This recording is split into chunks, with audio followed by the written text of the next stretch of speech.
Syahadatnya sangat bermoral, kaidah-kaidah moral. Saya tidak tahu bacanya gimana, aku tidak ngerti ya bahasa anunya, ngerti terjemahannya dok. Ada huk mata sama huk ukta sama huk warsta. Mungkin huk itu artinya benar, mungkin pikiran yang benar, kata-kata yang benar, dan perilaku yang benar.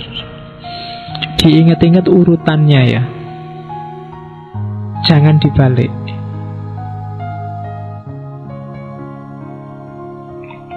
Hidupmu akan bagus, baik, sukses, beres.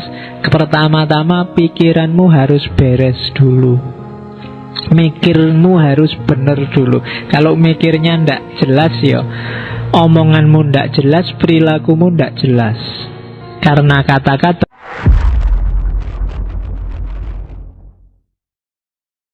akhirnya ada banyak suku-suku tertentu yang disembah matahari. Bukan urusan kok bodoh banget ya matahari itu bisa apa, kan harusnya yang menciptakan matahari kan gitu. Tapi jalan pikirannya mereka begitu. Termasuk yang paling terkenal Ratu Saba yang disebut dalam Al-Quran itu kan, Kila juga menyembah matahari.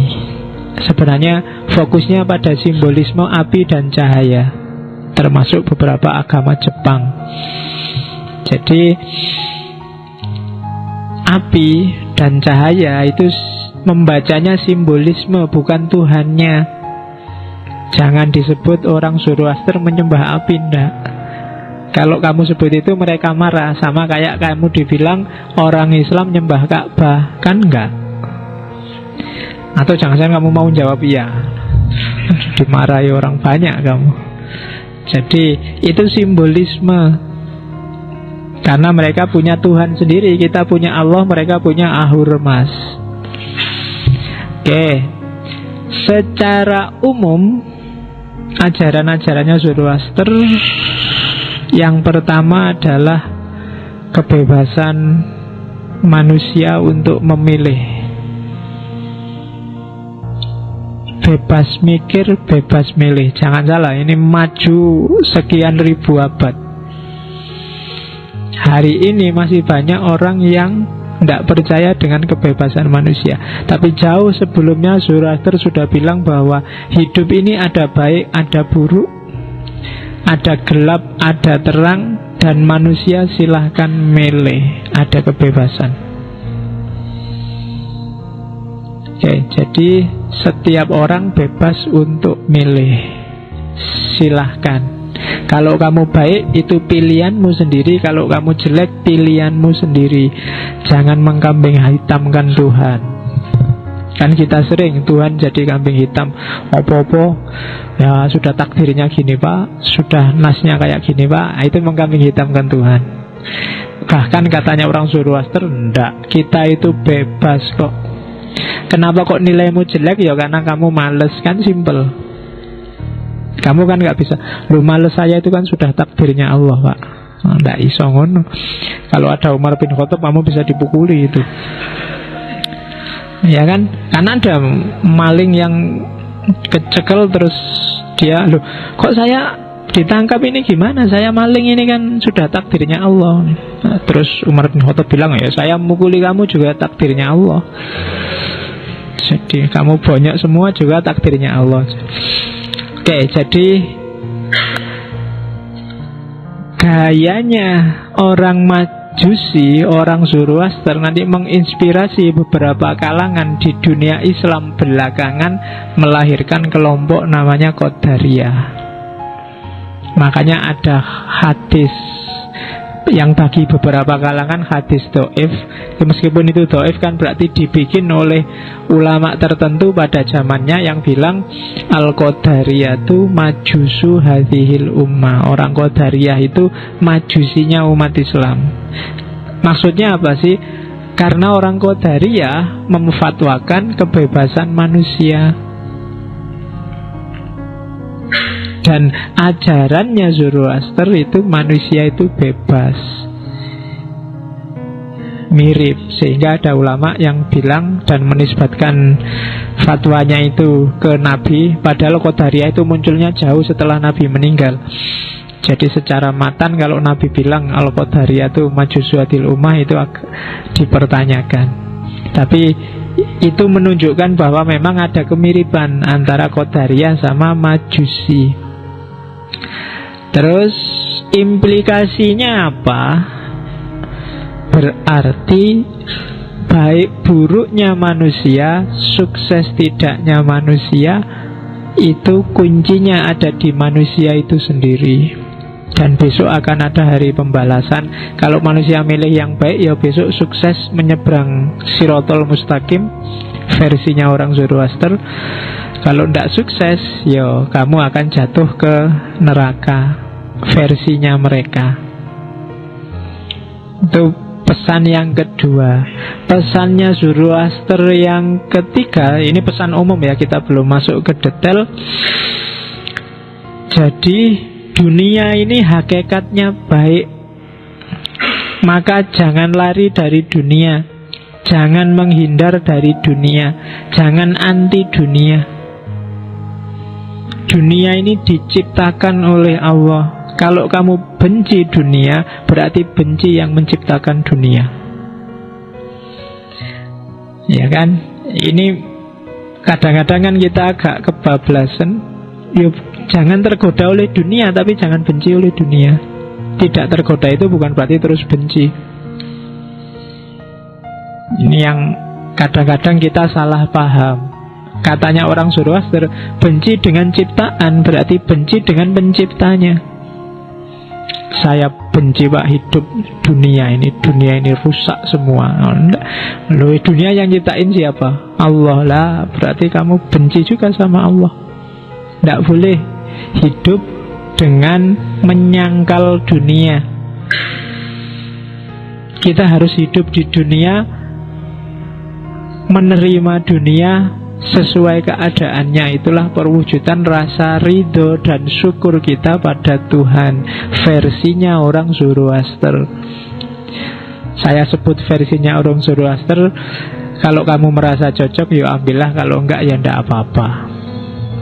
Karena kadang-kadang kalau di tradisi studi agama ini namanya passing out. Kita keluar sebentar dari kotak kita, kita menjelajahi kotak yang lain, nanti kembali ke kotak kita lagi dengan wawasan yang lebih baru dan segar. Itu namanya passing out. Tidak apa-apa, jangan takut. Wah, nanti belajar Zoroaster saya jadinya murtad Pak, menganggap semua agama benar. Tidak akan nyampe ke sana, percayalah. Wong kamu belajar ateis Nietzsche kan nggak jadi ateis toh. Kalau urusan males sholat, ya aslinya memang ngono. Tidak ada hubungannya sama Nietzsche. Jadi hiduplah di dunia, terimalah dunia ini apa adanya, baik dan buruknya, ikhlaslah.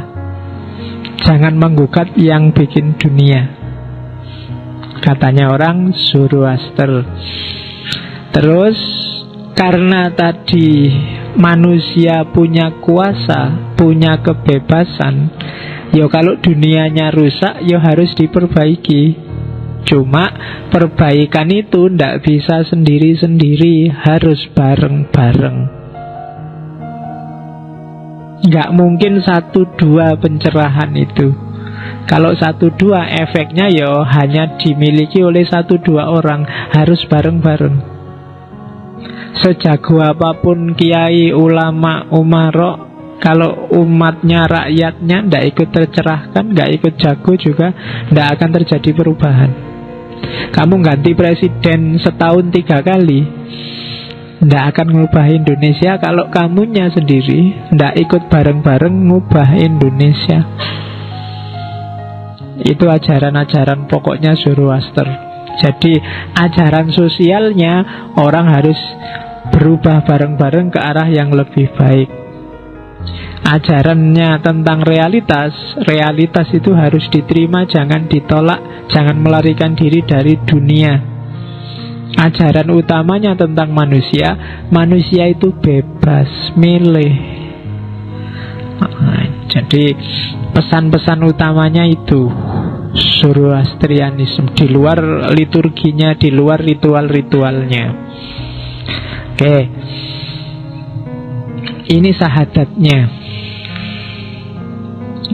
Sahadatnya sangat bermoral, kaidah-kaidah moral. Saya tidak tahu bacanya gimana, aku tidak ngerti ya bahasa anunya, ngerti terjemahan itu. Ada huk mata sama huk ukta sama huk warsta. Mungkin huk itu artinya benar. Mungkin pikiran yang benar, kata-kata yang benar, dan perilaku yang benar. Diingat-ingat urutannya ya, jangan dibalik.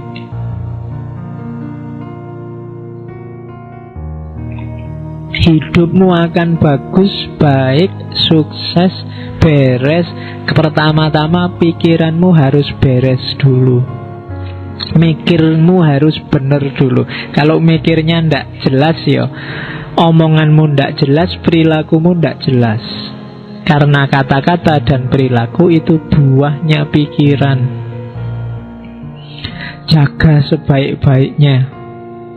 Jangan sampai pikiranmu itu mubadir, nyeleweng, ndak kepake, eman-eman. Itu separuhnya bekalnya wahyu dari Allah itu kan 50-50. Ada yang tertulis Al-Quran, ada yang kauniyah. Yang kauniyah itu bacanya harus pakai akal. Nabi ketika disuruh Iqra itu Al-Quran belum jadi, belum ada. Iqra pasti pakai akal, baca realitas. Jadi pikiran yang benar, hukum mata. Maka kalau ada yang tanya, apa sih gunanya kamu ngaji filsafat itu? Latihan mikir yang benar.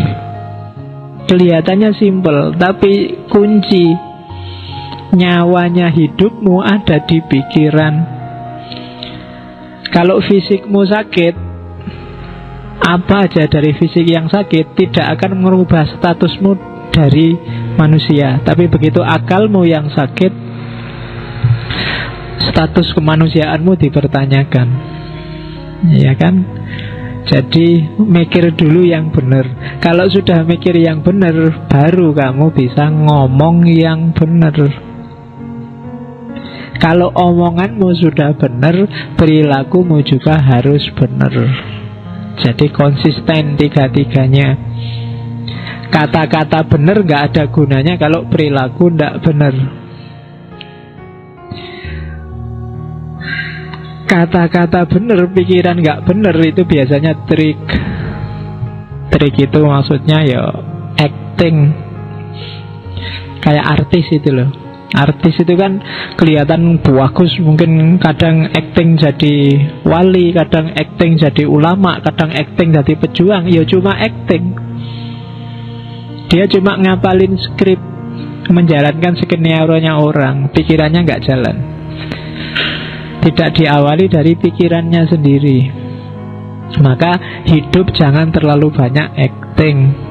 Jadi dirimu sendiri, mikir yang benar, ngomong dan berperilaku yang benar, yang otentik versimu. Wong kamu bukan apa-apa kan, nggak butuh pencitraan macem-macem. Jangan gampang terpengaruh kan. Sekarang kan banyak orang pingin dicitrakan jadi anak baik, pingin dicitrakan jadi anak gaul, pingin dicitrakan. Ketika pingin dicitrakan itu biasanya tidak otentik kamu lagi. Jadi yang otentik, mikir sendiri mana yang baik, yang pas menurut kamu. Oke, kamu boleh punya jenggot, boleh nggak jenggoten, asal pilihanmu sendiri. Nggak ada sini yang jenggoten ya. Nggak apa-apa. Jenggot itu kan tidak wajib. Oke, ada sedikit-sedikit tapi tidak ada yang banyak. Karena memang gen kita itu ras mongoloid itu memang tidak gampang keluar jenggotnya. Beda sama yang daerah timur tengahan sana. Evolusi kita sudah lebih sempurna. Oke, orang ini. Oke. Jangan nunggu nanti yang jenggotan kamu sebut, wah evolusinya belum tuntas ini.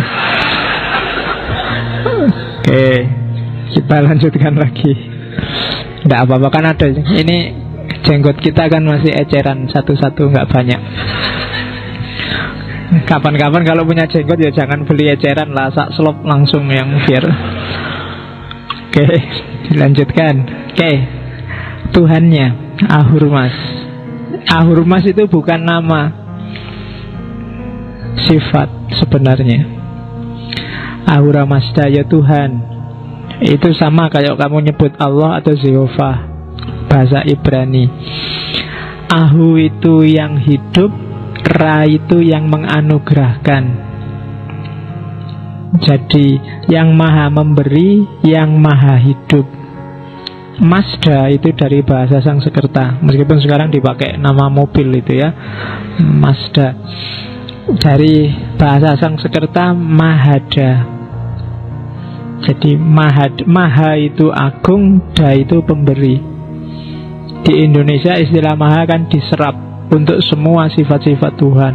Maha besar, maha penyayang, maha pengasih. Ya, mahasiswa termasuk juga. Jadi maha itu agung, da itu pemberi. Jadi Ahura Mazda kalau diringkas mungkin ya dia yang maha hidup, maha pemberi. Jadi bukan nama, sebenarnya itu sifat. Jadi dan satu-satunya penguasa kehidupan, penguasa kebijaksanaan, penguasa cahaya, penguasa kebenaran. Ini potongan-potongan dari tulisannya B.S. Murty yang ngambil dari kitabnya orang Zoroaster yang saya sebut tadi, namanya Avesta. Saya lihat di internet banyak tulisan yang bilang ternyata di Zen Avesta, kitabnya orang Zoroaster, itu sudah diramalkan kedatangannya besok Nabi Muhammad. Nggak apa-apa sih, itu saya nggak tahu orang yang ngomong kayak gini apa dia setuju dengan Zoroastrianisme atau enggak. Karena dalam diskusi yang lain dia bilang Zoroaster itu musyrik, bikinannya manusia, nyembah api. Tapi kok ya percaya kalau di kitabnya orang Zoroaster ada ramalan Nabi Muhammad. Harusnya kan ramalan itu nggak dipercaya, wong itu dari orang Zoroaster loh. Tapi kok ya seneng ada ramalan kayak gitu. Itu sebenarnya mau bilang bahwa lo mungkin ya bener Zoroaster itu, jangan-jangan mau bilang gitu. Kalau logikanya kan begitu. Kalau kamu terima bahwa ramalannya bener, besok ada Nabi Muhammad, berarti Avesta itu bener. Kalau Avesta benar, jangan-jangan orang Zoroaster benar. Kamu bilang di Injil, di Bible sudah diramalkan kedatangannya Nabi Muhammad. Loh, katanya Bible karangan, ndak asli lagi. Jangan-jangan itu palsu. Kok kamu sudah seneng kayak gitu? Kita kan sok-sok gitu kan. Ahok bilang, wah agama paling baik itu Islam loh. Kamu kan suweneng luar biasa, kamu sebarkan kemana-mana. Ya, kamu kan harus ngukur itu kan, itu ucapan itu basa-basi atau ucapan itu serius atau trik atau apa, kan harus gitu. Zaman dulu nggak cuma kayak Ahok ngomong kayak gitu, ada yang sudah masuk Islam ikut naik haji sampai orang-orang cium tangan semua. Dia bilang Islam itu luar biasa, bagus, indah. Namanya Senuk Horgronya. Iya kan? Tapi ya itulah kita, ndak konsisten, pokoknya golek senengin tok, nyari enaknya sendiri, logikanya nggak dipakai. Maka yos kita pakailah logika, latihan mikir yang beres. Oke. Ahura Mazda itu senantiasa hadir, kapanpun, dimanapun. Ya, mirip kalau kata-kata Ahura Mazda di slide ini semuanya nanti kamu ganti dengan Allah, itu menurutku loh ya, yo masuk-masuk saja. Tidak perlu melanglang buana atau ke antariksa untuk mencarinya. Dengan hati yang murni dan kesucian nurani, engkau dapat menemukannya di dalam hatimu sendiri. Maka jangan heran kalau Zarathustra ini sangat berpengaruh dalam pikiran para sufi Persia nantinya. Al-Hallaj, Suhrawardi, Rumi, dan kawan-kawan. karena memang ajarannya sangat dekat. Terus pegunungan dan samudra tidak bisa memisahkanmu dengan Ahura Mazda, tapi pikiran yang jahat dapat memisahkanmu darinya. Pikiran yang jahat itu kebencian, niat ngerusak orang lain, ingin mencelakakan orang lain. Segala pikiran yang jelek dan jahat itu akan memisahkan kita darinya. Hati-hati dengan sekedar pikiran yang jahat. Kalau dalam dirimu kamu merasa, kan Allah bilang wa nafakhu fihi min ruhi, ruhnya Allah itu kan tidak mungkin jelek, pasti bagus, suci, baik. Yang bagus, suci, baik tidak akan bisa dicampur dengan yang jelek, yang jahat, yang kotor. Kalau kamu memasukkan yang jelek, yang jahat, yang kotor, maka yang bagus, yang jernih akan terpinggirkan.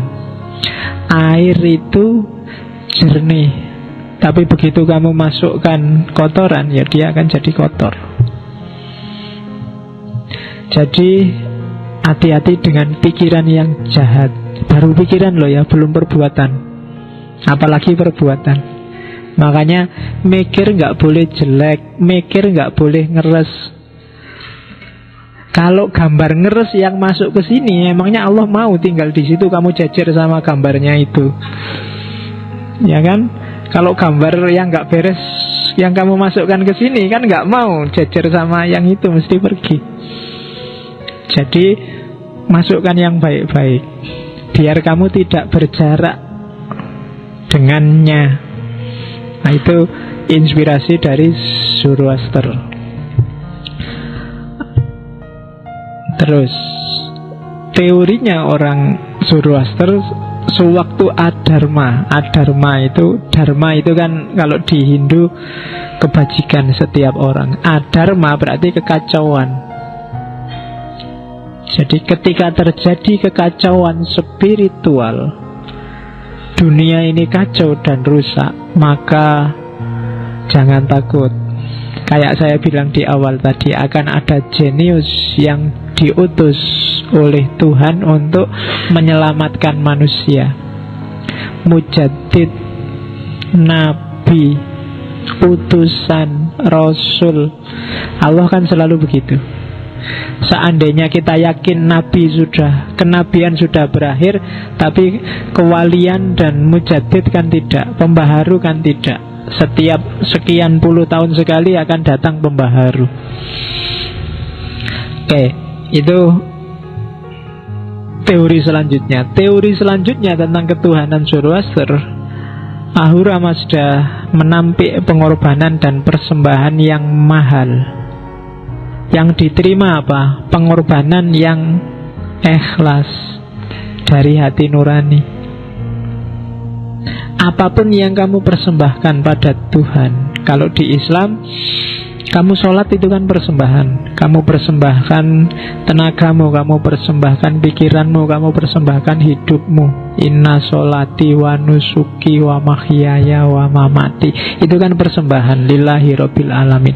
Persembahan itu tidak ada gunanya kalau tidak ikhlas, tidak dari hati nurani. Sholatmu itu tidak ada value-nya kalau rasanya masih kewajiban. Kewajiban itu kan tidak ikhlas berarti. Kayak kamu minggu depan wajib pakai seragam ya, itu kan kamu ya kepeksa gawe, kalau nggak gawe gimana? Itu berarti tidak ikhlas. Ketika tidak ikhlas, value-nya nggak kelihatan. Pak, kenapa ada orang sholat tapi masih kurang ajar? Korupsinya yo jalan terus, umroh juga rajin. Kenapa bisa begitu? Ya karena ibadahnya nggak punya value. Kenapa nggak punya value? Formalitas, nggak ikhlas, kewajiban. Ya kan? Kamu kan merasa sholat itu beban luar biasa kan? Wah, udah sholat isya belum ya? Ayo kan nendang sholat kan? Jadi rasanya dikejar-kejar, tiap hari disuruh sholat. Rasanya kan begitu. Seolah-olah jangan-jangan kamu nggak butuh sholat, tapi Allah lah yang butuh sholat. Padahal apa sih manfaatnya sholatmu bagi Allah? Kan nggak ada. Tapi kamu merasa kalau pokoknya gitulah yang kamu rasakan sholat itu. Ibadah apapun, puasa itu, kalau boleh sebenarnya puasa ya jangan sebulan lah, atau sebulan dibagi-bagi setahun, tiap bulan 2 hari itu kan enak Pak. Misalnya, kenapa kamu usul kayak gitu? Karena kamu merasa berat. Kenapa berat? Karena bagimu itu masih kewajiban. Dan Allah tidak butuh sebenarnya sholatmu, puasamu, yang butuh kamu. Oke, jadi pengorbanan harus ikhlas. Ikhlas itu kamu ridho pada Allah, sehingga nanti Allah ridho padamu.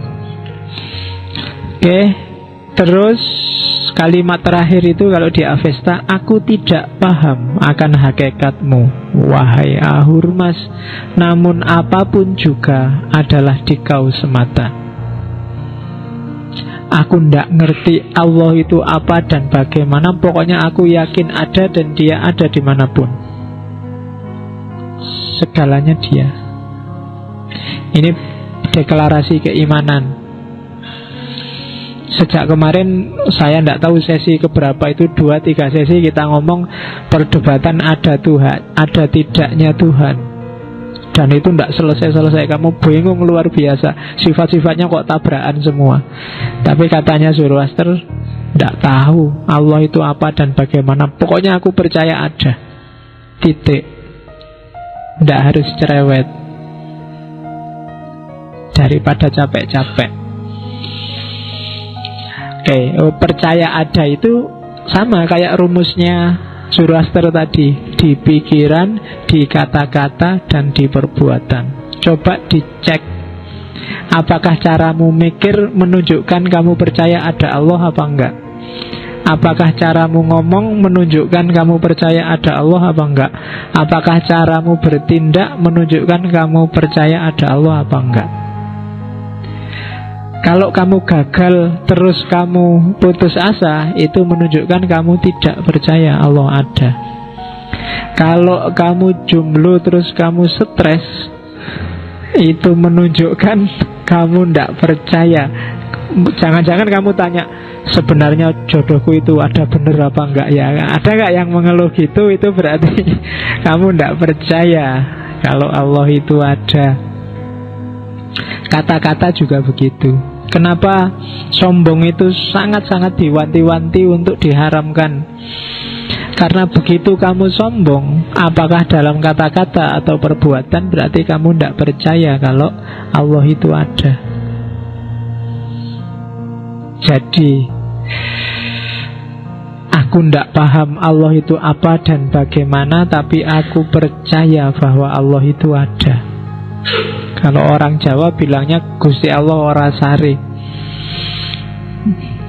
Oke, jadi itu kebertuhanannya Zoroaster. Terus api.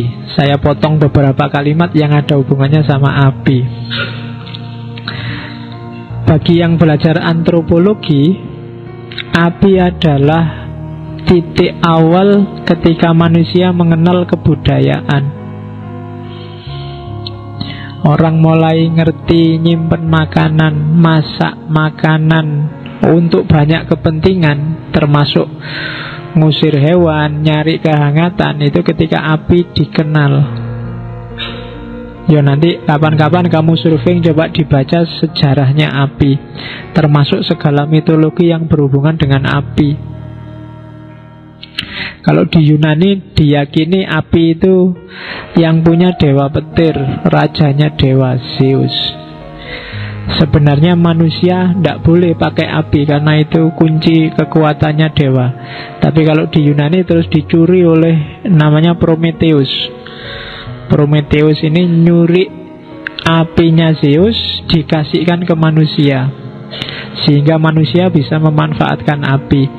Gara-gara ini nanti Prometheus dihukum oleh Zeus. Dia diikat di atas gunung, terus jantungnya setiap kali dimakan sama burung elang itu. Dimakan, jantungnya hilang, paginya muncul jantungnya lagi, dimakan lagi, muncul dimakan lagi.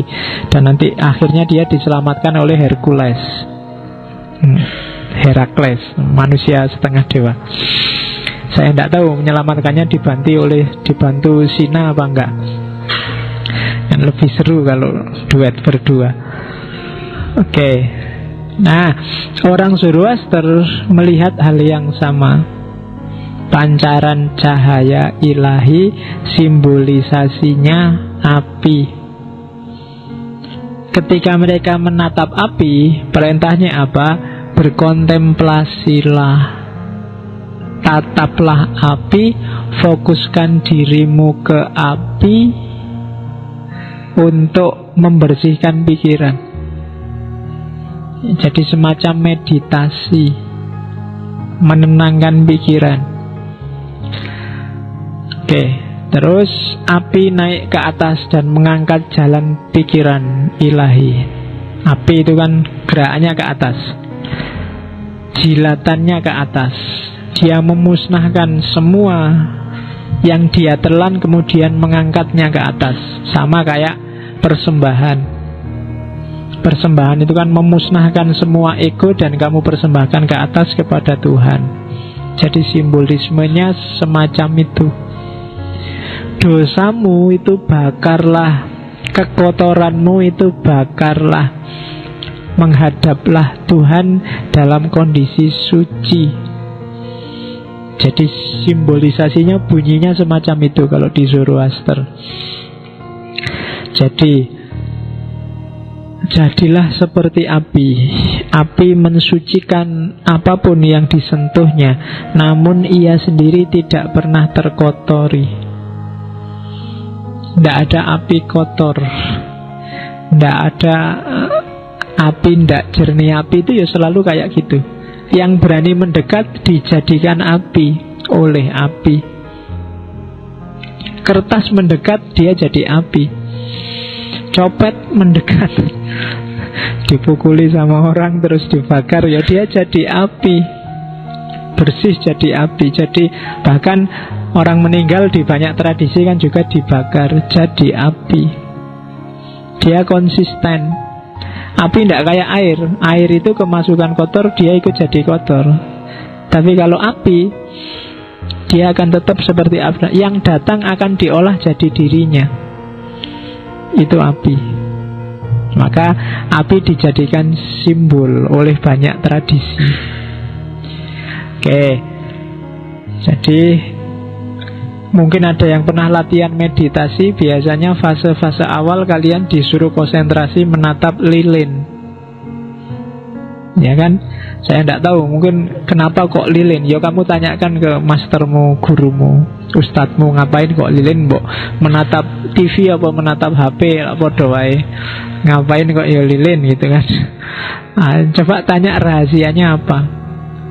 Atau kamu coba ya nanti malam, bawa lilin kecil aja, taruh di bawah, di depanmu paling jarak 30-an senti lah ya. Tapi di depanmu kasih kaca. Jadi kaca, wajahmu terus lilinnya di tengah, sana kasih kaca. Ya perhatikan lilin. Tapi nanti kalau sudah capek, kamu lihatlah kaca. Jangan kaget kalau wajahmu berubah-ubah. Entah jadi siapa, entah kok nggak kayak aku. Coba aja.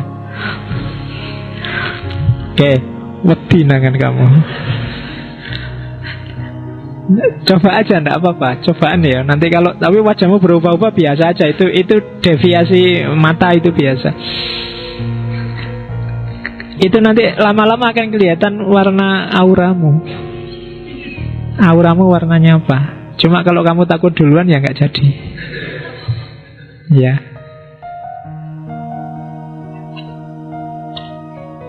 Ya aura itu menunjukkan karaktermu. Dan itu kalau auramu agak surem, remeng-remeng, ngopo ndak jelas apa saatnya harus diperjelas biar hidupmu enak.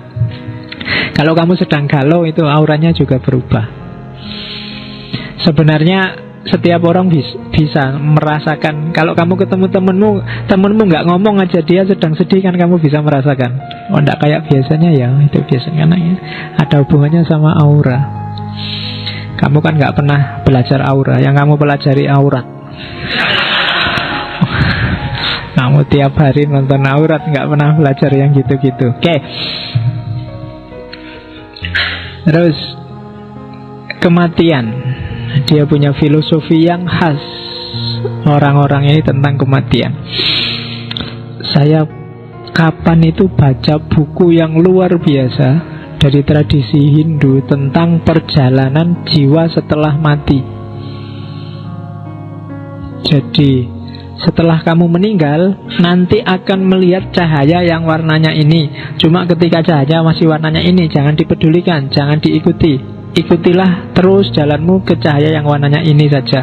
Nanti di level, tadi perjalanannya dia, saya tidak tahu itu yang nulis pernah mati balik lagi apa gimana. Tapi bisa detail menjelaskannya. Setelah perjalananmu ini selesai, kamu akan dikasih pilihan macam-macam. Nah, kalau ada yang tertarik silahkan. Jadi perjalanan jiwa setelah mati. Jadi termasuk kapan putus apa? Karena jiwa kita dengan jiwa astral itu ada semacam talinya. Itu yang bikin tiap kali mimpi kita bisa balik lagi. Kalau tali ini putus, itu yang disebut meninggal. Nah, itu kapan anunya itu filosofi kematian khas Hinduisme. Oke, katanya orang Zoroaster, kehidupan masa kini adalah awal kehidupan yang akan datang. Kehidupan ini merupakan tirta yatra, perjalanan suci ke kehidupan yang lebih tinggi. Mirip dengan hampir semua agama yang bilang bahwa hidup ini hanya mampir dari perjalanan kita yang panjang. Jadi mati itu semacam posko sementara sebelum kita melanjutkan perjalanan lagi. Ya nanti puncaknya perjalanan kalau di Hindu ya ketemunya nirwana, moksa di Buddha. Kalau di Islam nanti ada surga. Meskipun di banyak naskah surga itu ya bukan terakhir. Ketemu terakhir itu ya ilaihi roji'un. Jadi kita itu ketemu terakhir ya sama Allah, menyatu bersama Allah. Surga juga termasuk salah satu posko yang harus kita singgahi. Terus katanya Zoroaster, jangan melarikan diri dari kematian, karena tidak ada yang dapat musnah sebelum waktunya tiba, dan tidak ada yang dapat menyelamatkanmu dari kematian sewaktu saatnya sudah tiba. Sangat Al-Quran kan, la yastakhiruna sa'atan wa la yastaqdimun. Idza jaa ajaluhum, kalau ajalnya sudah datang ya ndak bisa ditunda. Kamu nggak bisa lari. Oke, itu kan kayak ceritanya siapa? Nabi Sulaiman ada punya sahabat. Satu ketika ada malaikat Israel datang ke Nabi Sulaiman, datang, saya tanggal 7 mau nyabut nyawanya sahabatmu ini. Oh, sama Nabi Sulaiman, wah kamu nyawanya mau dicabut ini. Terus dia pergi jauh, pokoknya biar nggak ketemu malaikat Israel. Nah, terus 2 hari kemudian malaikat Israel datang. Loh, kemana sahabatmu tadi? Dia takut, katanya 7 hari lagi mau dicabut nyawanya. Malaikat Israel malah bilang, itu yang saya bingung. Saya merasa nyabutnya nanti nggak di sini, kok orangnya ada di sini kemarin. Oh, ternyata sudah pas sekarang dia datang ke sana. Jadi tidak mungkin ditunda, nggak mungkin dipercepat kalau sudah waktunya. Jadi satu-satunya yang kamu jangan galau justru itu kematian. Kebalik kan, kamu sumpah luar biasa. Banyak orang stres luar biasa karena takut mati. Justru satu-satunya yang jelas dalam hidup kita adalah kematian. Yang lain gak jelas semua. Besok anakmu berapa gak jelas. Besok kamu sukses apa gak jelas. Besok kamu mau jadi apa gak jelas. Justru yang jelas satu-satunya, setiap orang besok mesti mati. Jadi kamu gak perlu galau, gak perlu mikir, gak perlu sumpek tentang kematian. Terus hitunglah setiap hari ibarat anak tangga ke arah kematian, dan hiduplah setiap hari seakan-akan hari ini hari terakhirmu. Hadis kan ada yang kayak gini kan, ikmal lidunyaka ka'annaka ta'ishu abadan, dan seterusnya. Oke, jadi kematian kredonya, ajarannya ternyata tidak jauh-jauh juga sama ajaran kita. Mereka yakin ujung hidup kita kematian, dan setelah kematian hidup tidak selesai tapi melanjutkan perjalanan. Ada tadi siratal mustaqim, surga neraka segala. Oke, yang eskatologi sudah, sekarang kita turun ke bumi. Ajaran-ajaran dunianya tentang alam. Katanya Zoroaster, kunci hidup yang pertama, jangan sampai kita buta terhadap logika alam, terhadap sunnatullah. Jadi harus paham logikanya hidup, logikanya alam semesta. Sejauh mana kekuatanmu, kapan kamu bisa sakit atau enggak, apa yang bikin kamu seneng, apa yang bikin kamu ndak enak, apa itu permainan alam, apalagi urusan fisik. Jangan sampai kita buta. Kalau kita buta, ya kita akan ditaklukkan oleh alam. Padahal tugas kita kan taskhir, sakhara lakum. Allah sudah menaklukkan alam semesta untuk kita, ya kita jangan buta. Terus menyatulah, itu ayat yang kedua. Ingatlah, kamu taklukkan alam, tapi dirimu juga bagian dari alam semesta. Maka kenali alam semesta juga kenali dirimu sebenarnya. Terus jangan sekali-sekali mencemari bumi, air, dan udara. Ajaran ekologis. Terus rerumputan, tak loncat ya, yang lain dibaca, mirip semua sama ajaran kita. Rerumputan, pepohonan, angin, ombak, burung-burung, fauna, semuanya bernyanyi, tersenyum, dan tertawa. Yang bisa sumpek, galau, dan nangis itu hanya manusia. Yang lain itu tiap hari ketawa. Pohon itu kamu pukuli, kamu tali buat memean, kamu santai aja, dia ketawa masih goyang-goyang aja. Dia tidak pernah sumpek. Pelajaran luar biasa dari alam semesta, dia selalu tersenyum dan tertawa. Maka kamu manusia, bergabunglah dengan orkestra alam. Ikuti iramanya. Makanya tadi belajar tentang alam, ikuti alurnya, ikuti iramanya, maka kamu akan bergabung dengan mereka, nyanyi, tersenyum, dan ketawa bersama. Ya meskipun kalau pas ketawa sendirian jangan dilihat orang, nanti kamu dianggap rodo stres. Tapi nikmati aja. Ya sekali-sekali coba diajak ngobrol, ada pohon-pohon di depan itu. Piye bro, kabarnya sudah lama ndak kesini? Tambah gede aja kamu, ndak apa-apa lah. Ngajak ngobrol loh ya. Lah daripada kamu curhat sama temen, sama pacar juga bikin sumpah kalau sama pohon-pohon, sama anu kan.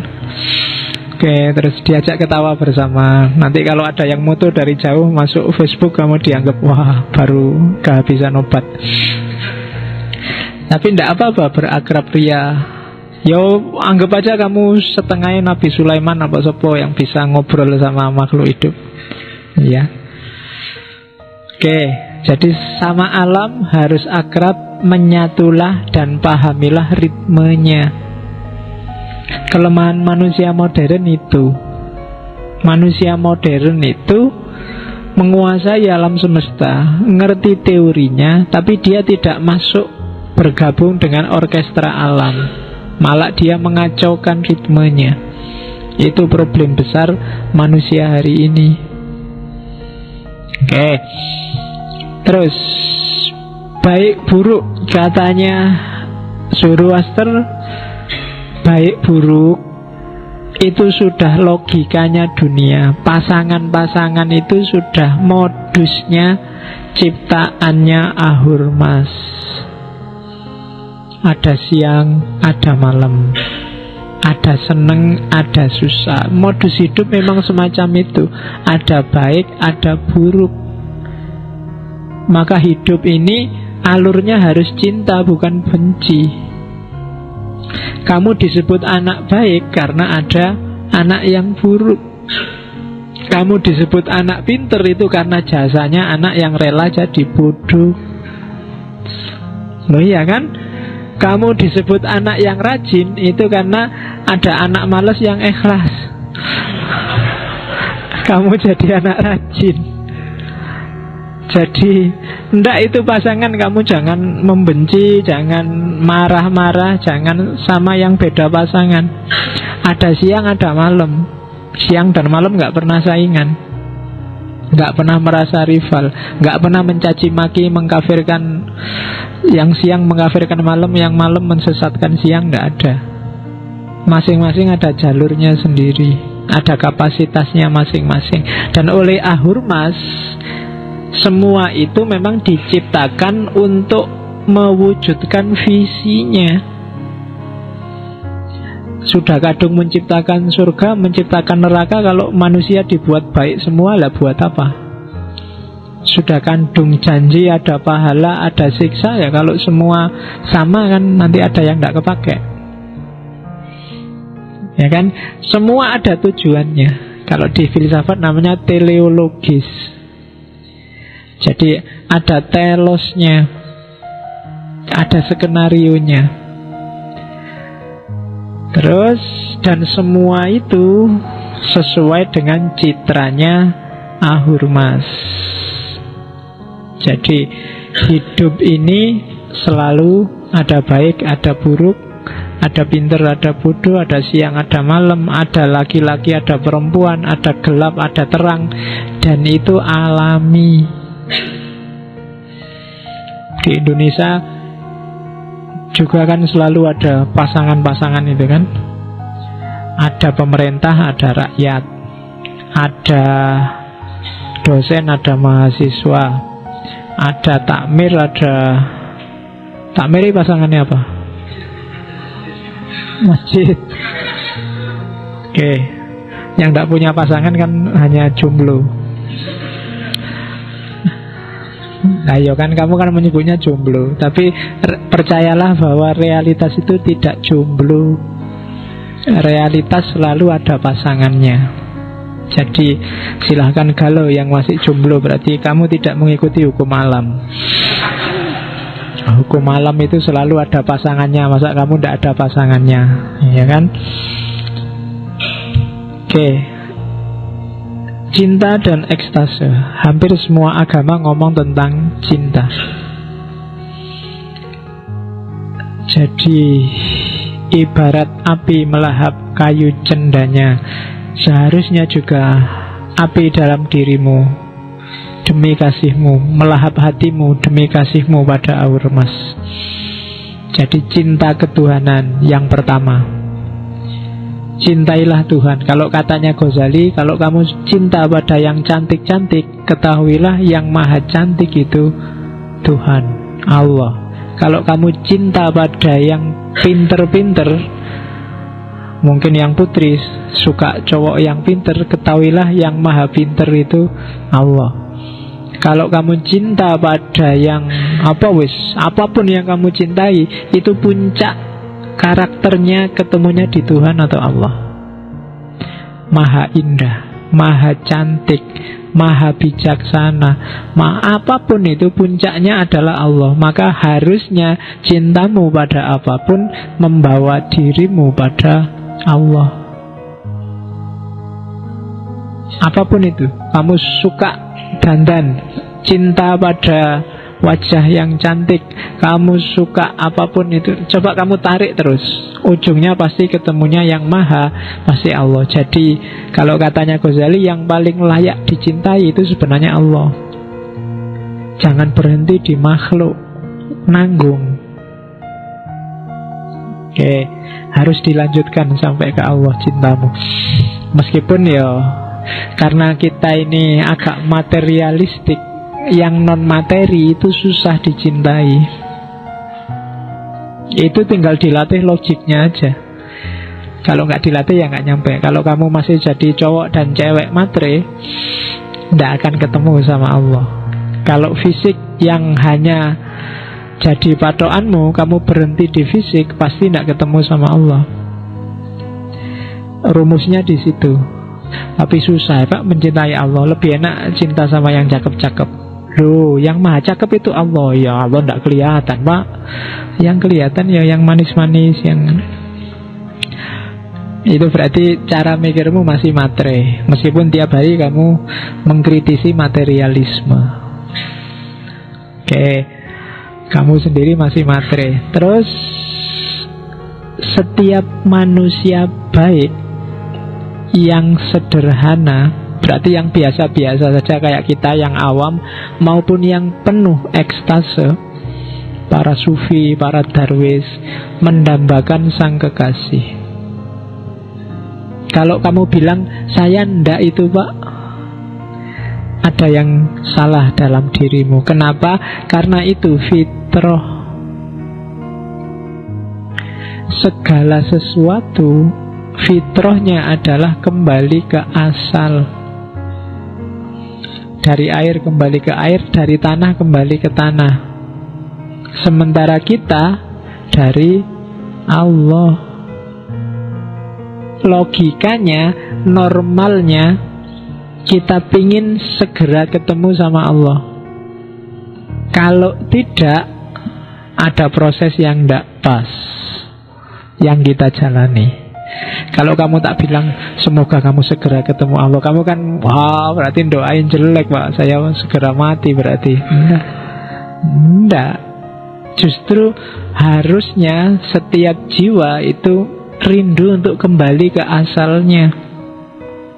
Karena jiwamu asalnya dari Allah. Kalau tidak, ya mulai sekarang diperbaiki, dicari lagi sampai kamu pengen ketemu asal. Kayak kamu di kampungmu itu loh. Kampungmu itu meskipun jelek di desa, kalau di sana harus ganti kendaraan 4, 5, 7 kali, tapi kan kamu kangen pengen pulang kampung terus.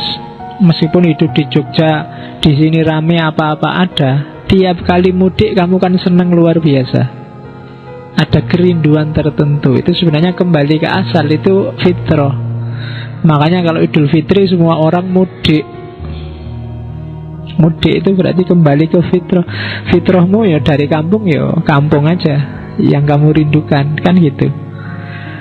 Yang dulunya pernah di Jogja terus nggak di Jogja, mesti rindu ke Jogja karena dulu pernah di Jogja. Jadi asalnya dari mana, pernah ngalami apa aja, biasanya orang rindu. Nah, harusnya setiap orang juga jatuh cinta sama sang kekasih Allah, karena innalillahi wa inna ilaihi roji'un, kita itu dari Allah dan nanti kembali ke sana. Oke.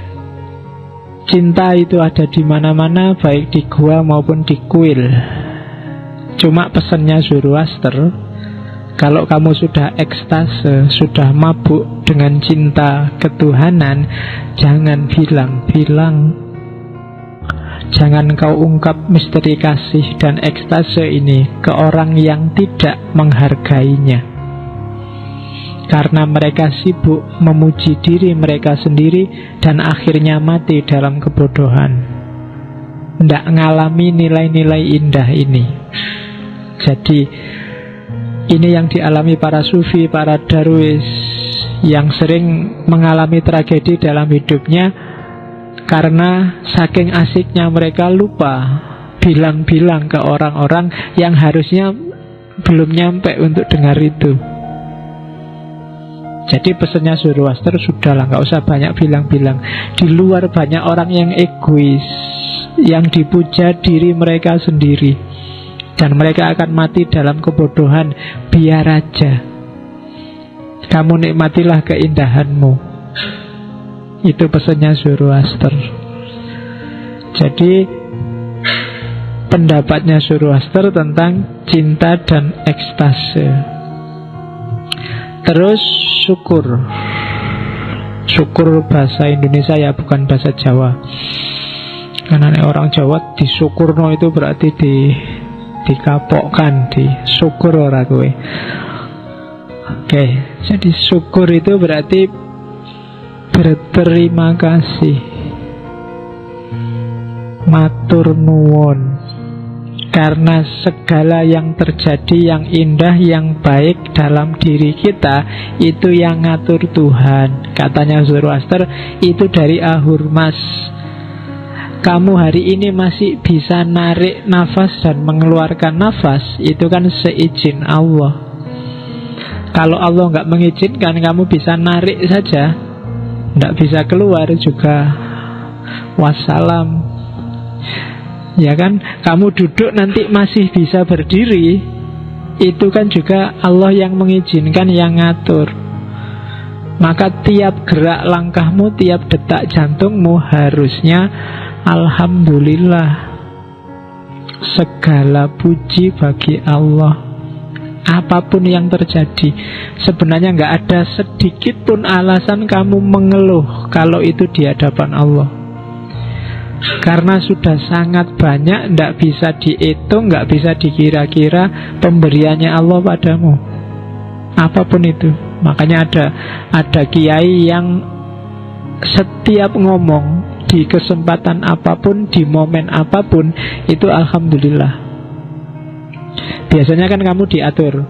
Kalau sedang alpa bilangnya astagfirullah. Kalau sedang geleng-geleng kepala bilangnya masya Allah. Kalau ada yang luar biasa bilangnya subhanallah, kan gitu.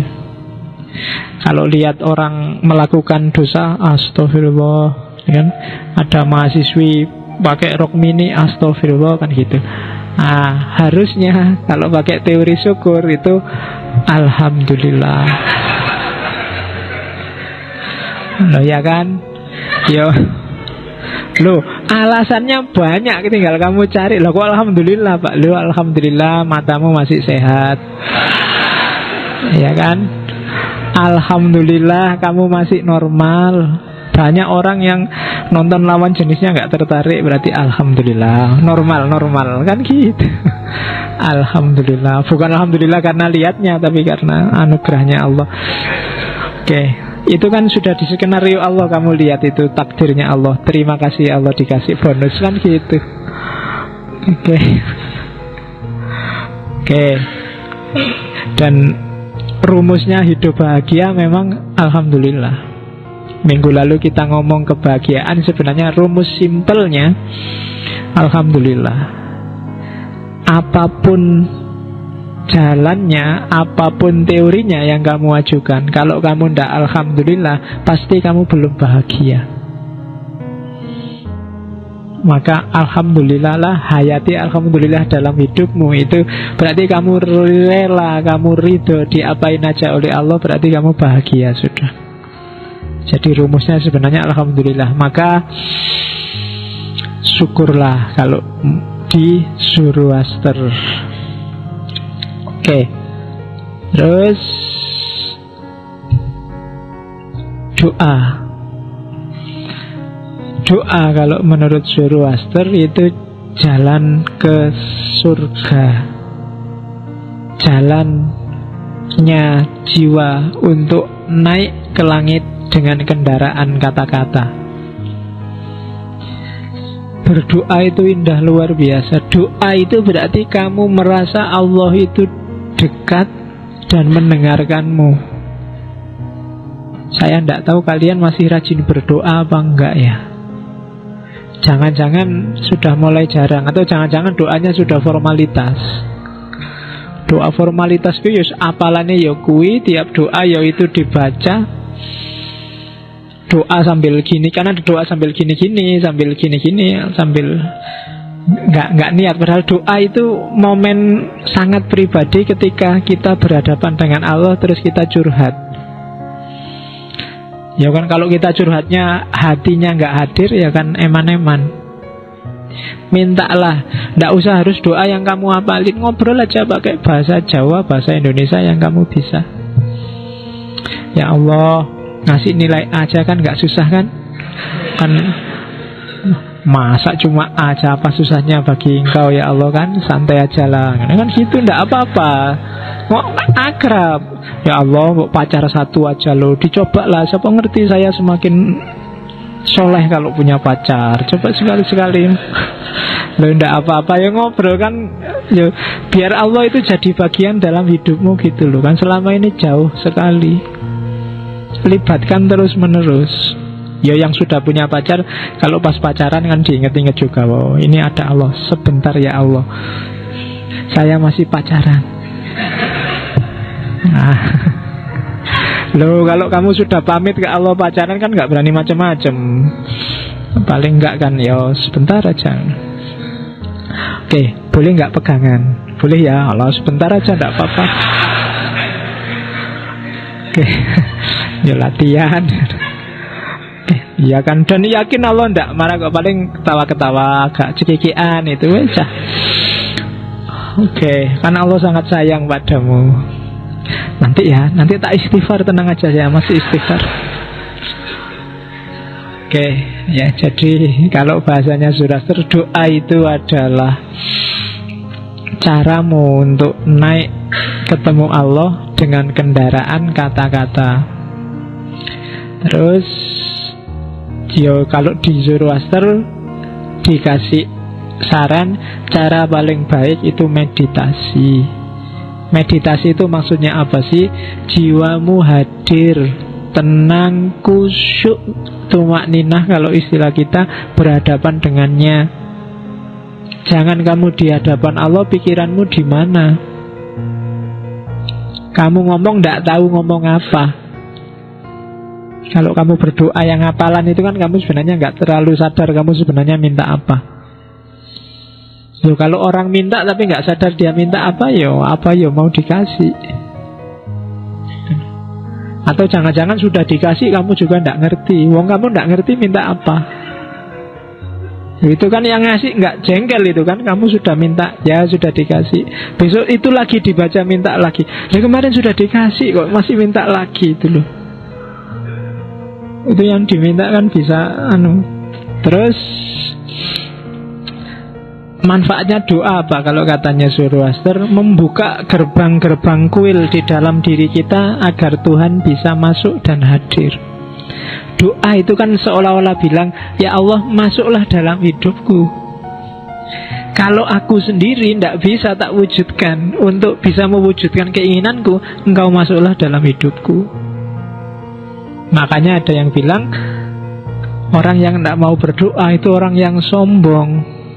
Dia merasa bisa mengatasi masalahnya sendiri. Orang yang berdoa itu berarti dia mempersilahkan Allah, masuklah ya Allah dalam hidupku. Kalau aku sendiri tidak bisa. Aku sendiri nyari pacar tidak bisa, ya Allah ditolak terus nembak bolak-balik. Masuklah dalam hidupku untuk ikut main. Kalau saya sendiri kalah mesti. Itulah doa. Maka mintalah, ngobrollah, akrablah, curhatlah, masukkan Allah dalam hidupmu. Dan jangan khawatir, Allah sendiri bilang, kalau kamu mendekat padaku selangkah, aku mendekatnya 10 langkah, bahkan 100 langkah. Kalau kamu mempersilahkan Allah masuk, itu Allah senangnya luar biasa. Diperhatikan oleh hambanya. Ternyata aku masih dianggap ada, kan gitu. Ternyata masih dianggap penting, kan gitu. Kalau kamu sayang sama orang dan orang itu nganggap kamu penting, nganggap kamu, mbok kamu sama aku terus, itu kan kamu senangnya luar biasa. Dan insya Allah Allah juga semacam itu. Diajari oleh Zoroaster bahwa doa itu sangat agung, karena doa membuka gerbang kuil dalam diri kita agar Tuhan berkenan masuk dan hadir. Oke. Terus pengetahuan dan kebijaksanaan Ini mirip kayak teorinya di filsafat Yunani. Semua kata dan perilaku yang benar diawali dari pengetahuan dan kebijaksanaan. Ilmu pengetahuan adalah rekan manusia yang paling penting. Harganya tidak ternilai, tidak pernah mengecewakan, selalu setia. Dan tidak ada satupun kerugian, dan tidak pernah ada cerita orang yang merasa rugi, merasa sia-sia ketika dia dapat ilmu pengetahuan. Pengetahuan itu khairu jalis, teman duduk yang paling enak, teman hidup yang paling setia. Ilmu tidak pernah mengkhianatimu. Pengetahuan tidak pernah curang padamu. Dia selalu bantu. Semakin banyak pengetahuanmu, semakin banyak pengawalmu, semakin banyak bodyguardmu. Semakin banyak pengetahuanmu, semakin banyak yang kamu taklukkan. Maka jangan jemu-jemu setiap momen, jadikan momen untuk belajar. Tidak harus nunggu ngaji, tidak harus nunggu kuliah. Sambil nongkrong di angkringan, sambil ngerokok pagi hari, sambil di kamar mandi pagi-pagi itu tidak apa-apa. Ada nggak yang ke kamar mandi, ke WC sambil bawa buku? Ngerokok ya mesti. Saya dulu sering, sekarang kadang-kadang. Nggak apa-apa kan, di kamar mandi itu lama aktivitasnya, sambil baca-baca komik apa baca apa kan nggak masalah. Jadi teman terbaik itu buku. Kalau kamu lagi nongkrong, lagi nggak ada apa-apa kan, pengetahuan ditambah. Kalau nggak bawa buku, yo belajar dari lingkungan sekeliling. Karena setiap momen itu momen untuk nambah wawasan, nambah pengetahuan. Lagi sendirian nongkrong, nggak ada pacar, di sana ada orang pacaran, ya belajar. Oh kayak gitu. Loh iyalah kan belajar. Meskipun nggak pacaran tapi ngerti teorinya pacaran, kamu belajar langsung. Observasi partisipan. Oh, kayak gitu pacaran. Oke, lo kan ilmu, nggak ada salahnya, nggak apa-apa. Oke. Dosa. Apa sih dosa itu? Semua jalan pikiran yang tidak murni, perilaku yang tidak bersih, dan kata-kata yang tidak suci, asalnya adalah dari pengetahuan dan kebijaksanaan yang dangkal. Sumber utama dosa, sumber utama keliru dan khilaf itu karena kurangnya pengetahuan. Maka apapun dosa yang kamu lakukan, jangan sekali-sekali menghakimi orang lain. Selidiki dirimu sendiri. Karena mungkin banyak keburukan-keburukanmu yang memalukan. Jangan sibuk nyari dosanya orang lain, wong dosamu sendiri juga banyak. Jadi introspeksi diri kuncinya.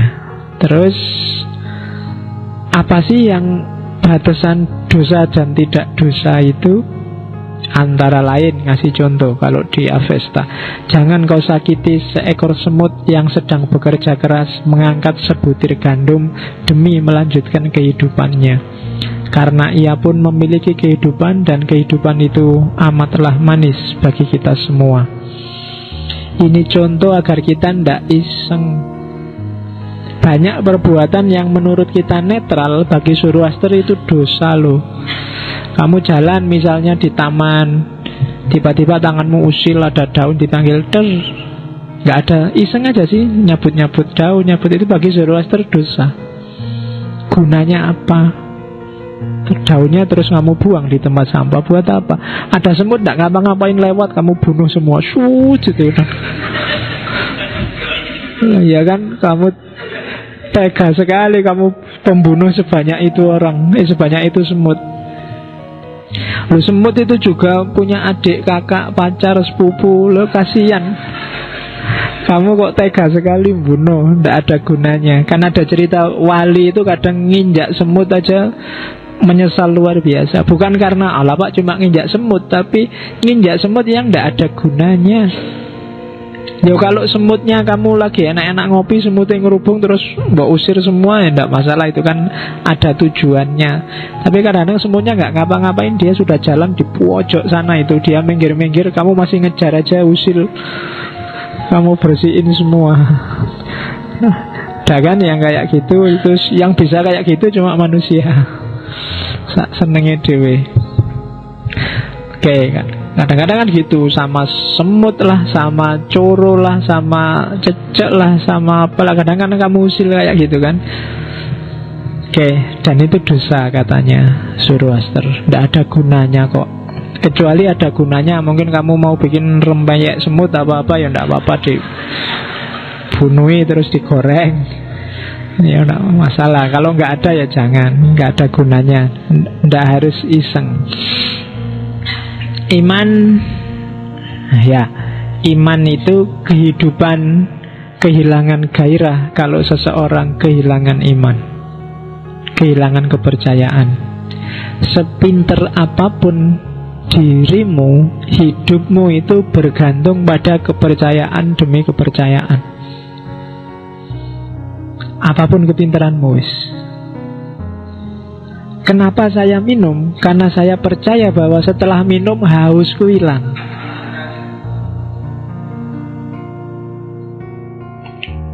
Ya kan? Beneran kan?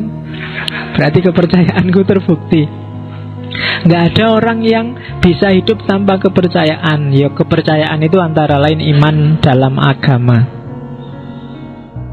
Nggak ada orang hidup tanpa akidah, apapun akidahnya, seateis apapun orangnya. Begitu kamu ndak punya kepercayaan, hidupmu akan kehilangan gairah. Kenapa sih mati-matian kamu kerja? Karena kamu percaya begitu kamu kerja, kamu dapat hasil, hidupmu bahagia. Itu kan percaya. Meskipun ada orang yang sudah kerja hidupnya masih sumpek. Kenapa sih kok kamu dadak kawin? Eman-eman lo uangmu, nanti dikasihkan istrimu. Mbok, sudahlah, kalau sekedar pingin itu mbok kamu jajan aja misalnya. Ya kan sama aja, kamu nggak kehabis banyak. Cuma kenapa kamu nikah? Karena kamu percaya hidupmu lebih tenang dengan nikah. Iman, kepercayaan. Kenapa kamu kok mau-maunya ngaji kayak gini 2 jam? Saya juga kok mau-maunya ngomong 2 jam, nggak selesai-selesai.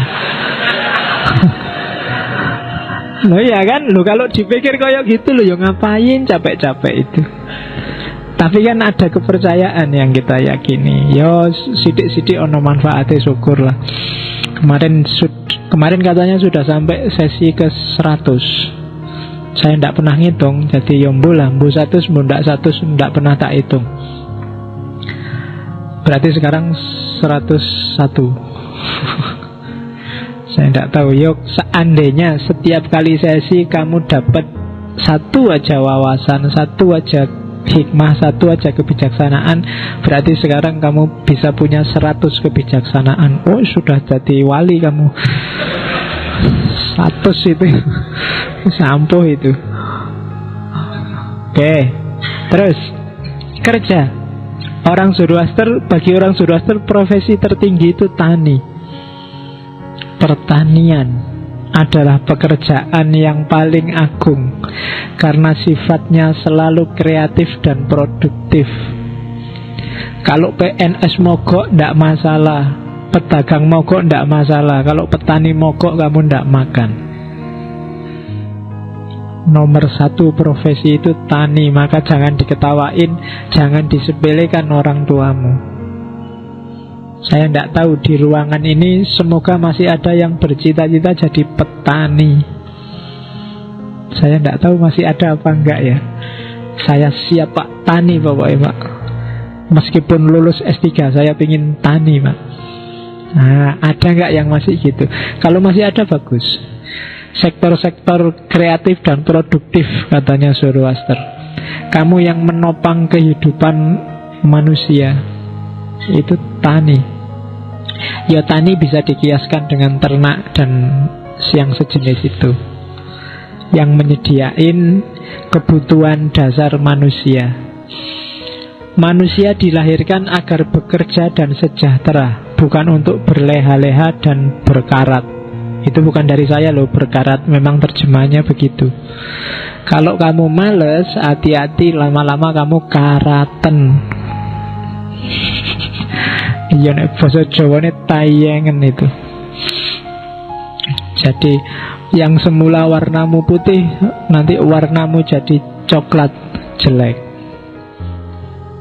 nggak kepake. Karaten itu harganya jatuh sudah. Jadi hati-hati, jangan sampai kamu berkarat. Jadi termasuk yang lama jomblo, hati-hati kamu berkarat besok. Yang sudah waktunya nikah, nikahlah. Nggak usah ditunggu-tunggu, nunggu apa lagi, wong wis tua, daripada nanti karaten. Ya kalau karaten ya susah sendiri kamu. Oke, kita panen pada saat ini karena usaha leluhur kita di masa lalu.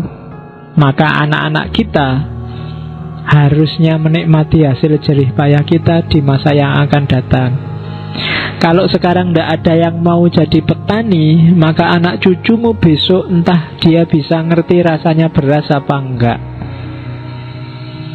Kalau nggak ada yang mau jadi tani, anak cucumu besok jangan-jangan makannya burger sama ayam goreng saja, tidak ada nasinya.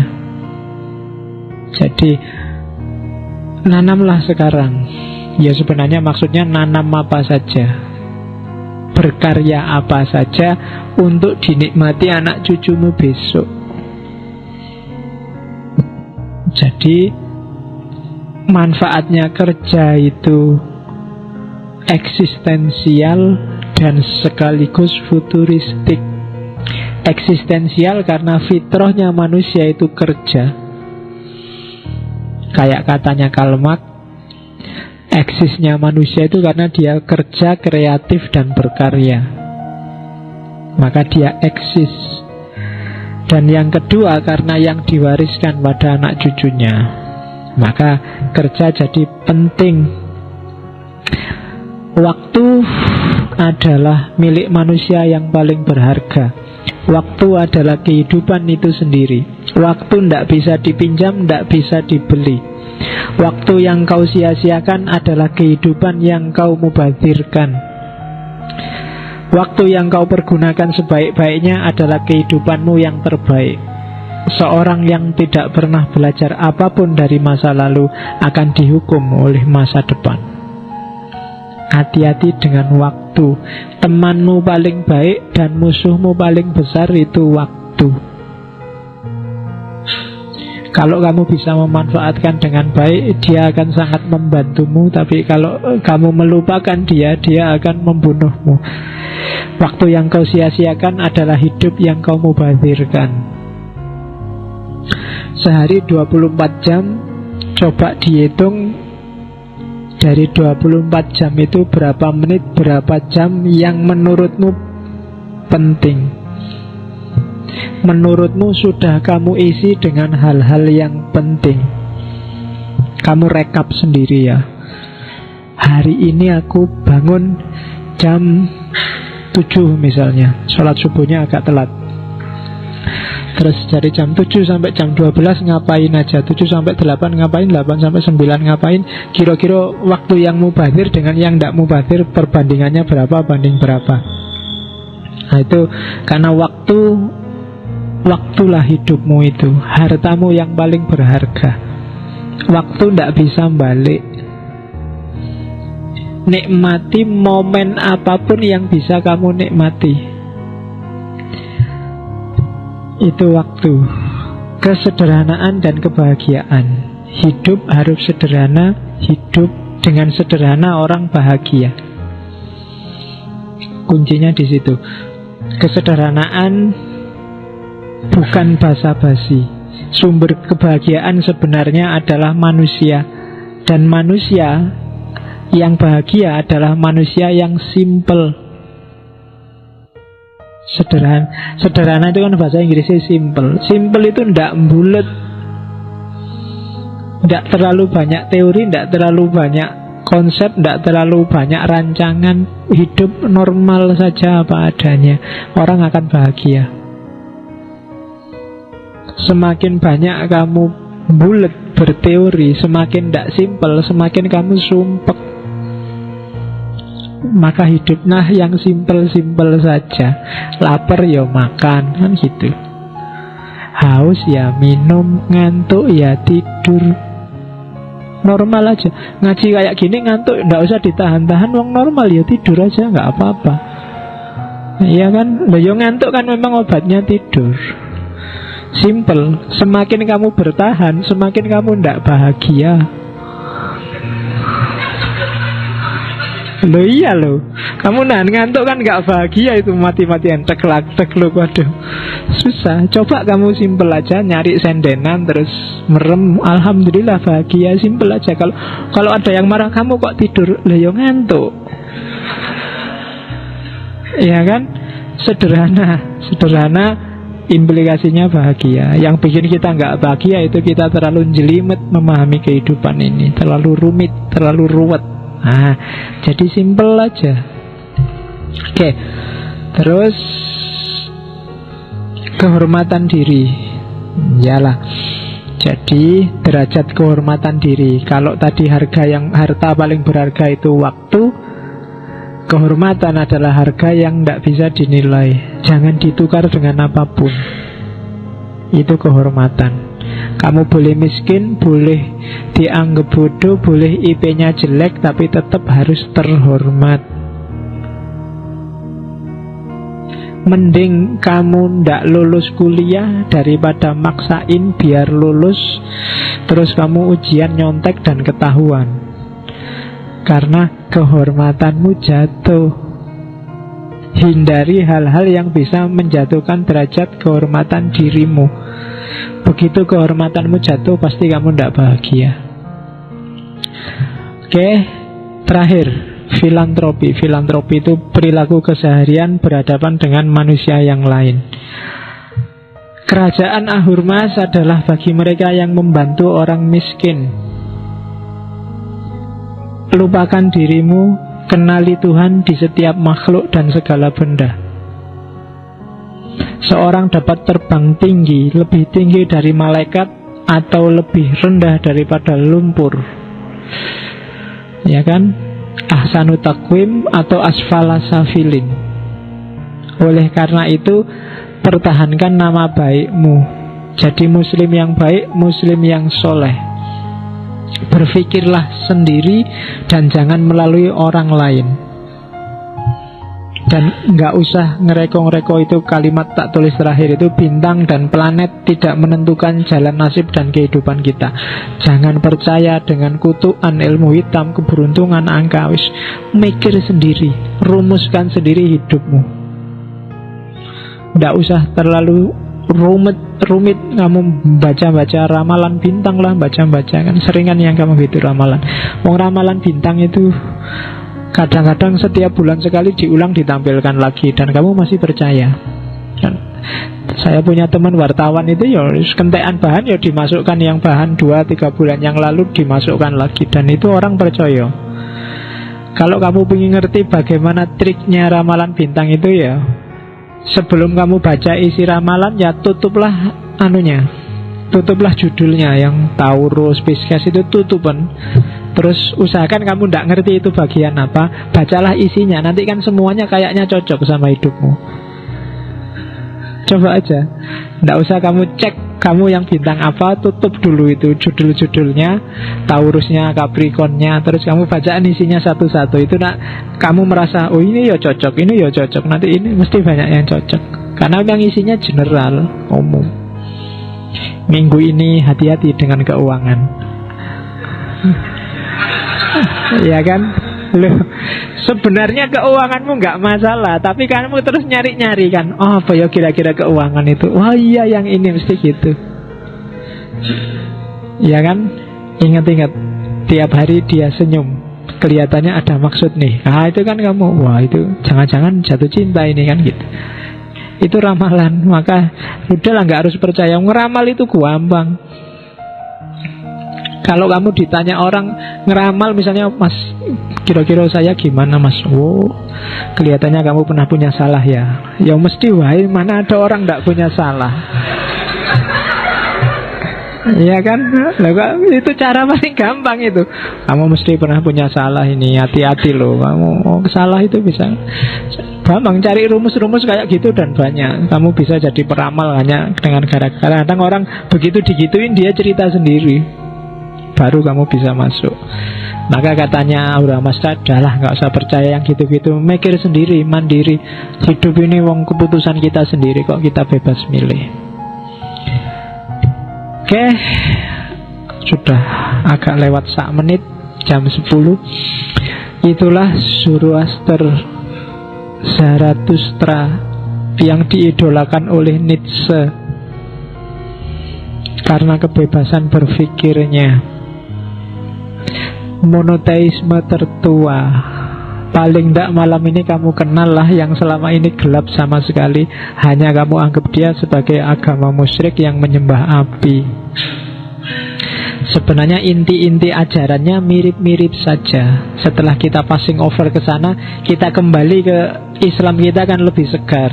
Itu tujuannya passing over. Oh iya ya, mungkin sumbernya memang sumber yang sama, hanya saja oleh para penerus dan pengikutnya terjadi deviasi-deviasi. Sama kayak minggu depan ketika kita ngomong Isa. Tidak ada satupun yang salah yang diomongkan oleh Isa, oleh Yesus. Tapi nanti beberapa pengikutnya yang agak keterlaluan dalam tanda petik melakukan deviasi-deviasi, sehingga menurut kita terus terjadi penyimpangan. Tapi minggu depan tetap kita tidak akan ngomong teologinya. Ketika kita ngomong Yesus, kita lihat poin-poin kayak ini tadi. Apa sih yang dibawa oleh Yesus? Nabi Zarathustra sudah, minggu depan kita Nabi Isa, terus Nabi Krishna dan Nabi Semar. Ya, oke. Yalah, percaya orang percaya ya wis.